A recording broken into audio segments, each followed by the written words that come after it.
Fusion ou indépendance, trouvez le bon équilibre en amour. Bonjour à tous et bienvenue sur ma chaîne. Aujourd'hui, nous allons parler d'un sujet qui nous concerne tous à un moment ou à un autre de notre vie amoureuse, l'équilibre entre la fusion et l'indépendance dans une relation. Alors, comment trouver le juste milieu entre être trop proche et être trop distant? C'est ce que nous allons découvrir ensemble. La fusion amoureuse. La fusion amoureuse, c'est ce sentiment intense d'être inséparable, de ne faire qu'un avec l'autre.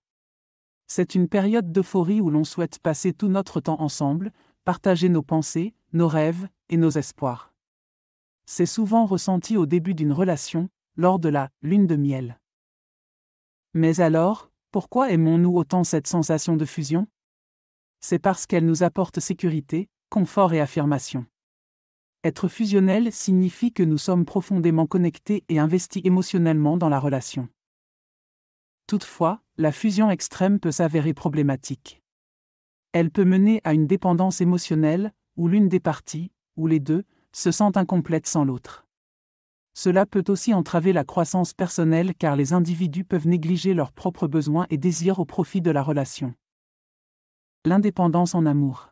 À l'opposé de la fusion, nous avons l'indépendance.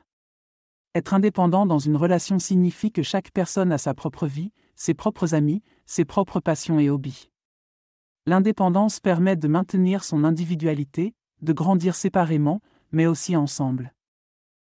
L'indépendance est essentielle car elle favorise l'autonomie personnelle, réduit la pression et les attentes envers le partenaire, permet de garder une certaine fraîcheur dans la relation, avec toujours de nouvelles choses à partager. Cependant, trop d'indépendance peut créer un fossé entre les partenaires. Si chacun mène sa barque de son côté sans jamais se retrouver, l'intimité et la connexion peuvent s'effriter. Trouver le bon équilibre. Alors, comment trouver le bon équilibre entre fusion et indépendance? Voici quelques astuces.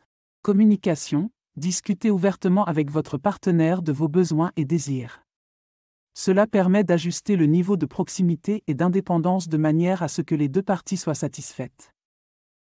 Passez du temps séparément, même si vous aimez passer du temps ensemble, assurez-vous de consacrer également du temps à vos propres activités. Cela enrichira vos échanges lors de vos retrouvailles. Respectez les limites, comprenez que chacun a besoin de son espace. Respectez cela, et faites-vous confiance mutuellement. Cultivez l'intimité. Bien que l'indépendance soit importante, il est également crucial de maintenir l'intimité dans la relation. Réservez des moments pour vous deux, sans distraction. Développez-vous personnellement. Une relation équilibrée est constituée de deux individus équilibrés. Travaillez sur vous-même, sur vos passions et vos objectifs personnels. En conclusion, en amour, comme dans bien d'autres domaines de la vie, l'équilibre est la clé. Ni trop fusionnel, ni trop indépendant, il s'agit de naviguer entre ces deux extrêmes pour construire une relation saine et épanouissante. N'oubliez pas que chaque relation est unique, et ce qui fonctionne pour un couple peut ne pas fonctionner pour un autre. L'essentiel est d'écouter, de communiquer et de respecter les besoins de chacun. Pour finir, j'aimerais vous parler d'un nouveau service gratuit que j'ai mis en place. Si vous souhaitez recevoir mes prévisions astrologiques et mes guidances personnalisées chaque jour, c'est possible et c'est gratuit. Pour cela, il suffit de cliquer sur le lien fourni en description et de renseigner votre adresse e-mail. Vous recevrez chaque matin mes guidances directement dans votre boîte de réception. Ne manquez pas cette occasion de découvrir ce que l'univers a en réserve pour vous. Merci d'avoir regardé cette vidéo. Si vous l'avez trouvée utile, n'oubliez pas de laisser un pouce vers le haut et de vous abonner pour plus de contenu comme celui-ci. Partagez vos propres conseils ou vos expériences dans les commentaires ci-dessous. À la prochaine!